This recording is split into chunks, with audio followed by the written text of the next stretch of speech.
Hello, dear students, welcome back. Today we are going to talk about Evelyn Glennie's life. Yes, this is the second part of the chapter Sound of Music.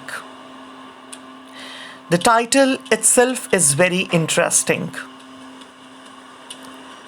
It says Evelyn Glennie listens to sound without hearing it. Now, how can you listen to sound when you can't hear? So this is something we will discover after reading about Evelyn Glennie.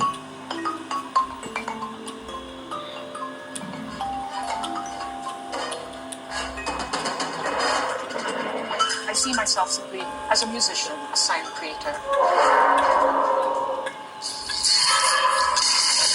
God may have taken her hearing, never-ending journey of but He has given her back something extraordinary. What we hear, she feels far more deeply than any of us. That is why she expresses music so beautifully.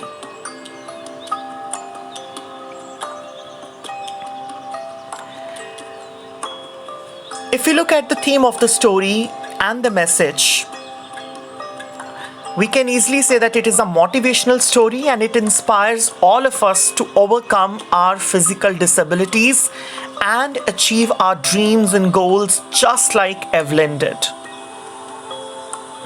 So that fire needs to be there. And if that fire is there, no one can stop you. Let's have a look at her story.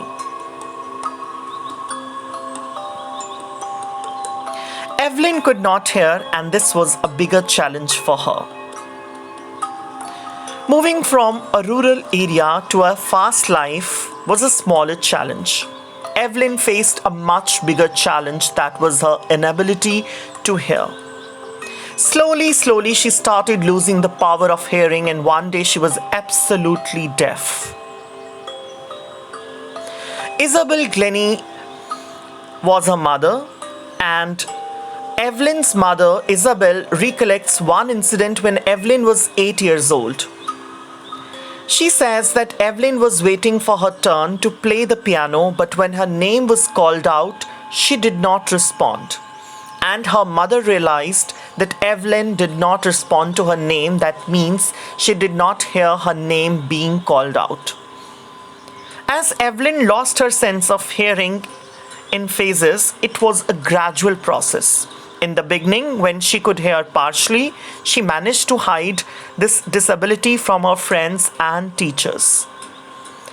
When Evelyn was 11 years old, her marks started deteriorating. The headmistress requested her parents to take Evelyn to the doctor. When the doctor checked upon Evelyn, he found out that Evelyn had lost the sense of hearing. The doctor advised Evelyn's parents that they should get hearing aids for her. And the doctor also suggested that Evelyn should be sent to school for the deaf children. When Evelyn discovered that she could not hear and that she would be sent to a school for deaf children, that she was not as good as normal children, her world became colorless. It turned black. Everything suddenly looked black.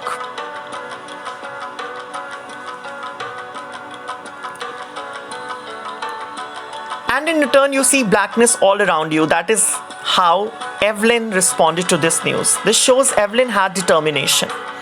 Although Evelyn got such a shocking news, still she was determined and she did not want to give up.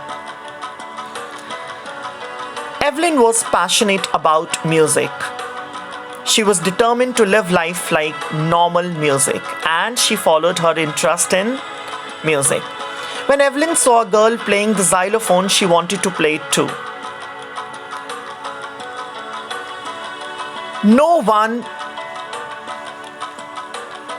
and Evelyn's teachers discouraged her because they knew that she could not hear and hearing was an important part of music.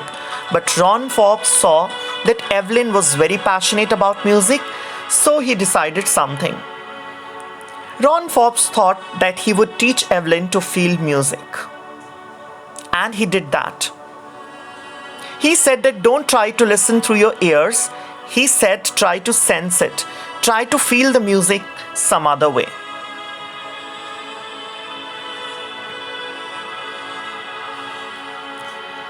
Ron Forbes taught Evelyn to respond to different sounds. Different parts of Evelyn's body responded to different sounds, and that is how she could identify the sounds and the different vibrations. Once Evelyn overcame the hurdle, she started sensing the different sounds through the different parts of her body, and she progressed in her career. Evelyn gave an audition for the admission to the Royal Academy of Music, and her score was the highest in the history of the Academy. No other person had scored such a high score. She had achieved all the top awards by the time she had completed her 3-year course at the Royal Academy of Music.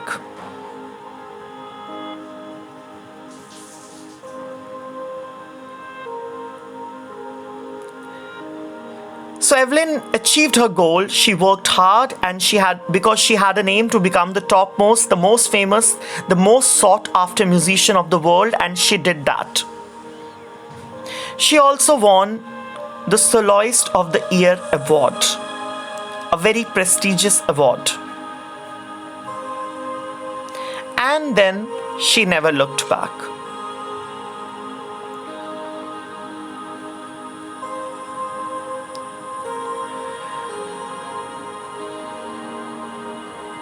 Evelyn says that the rewards she gets for her hard work are huge and big.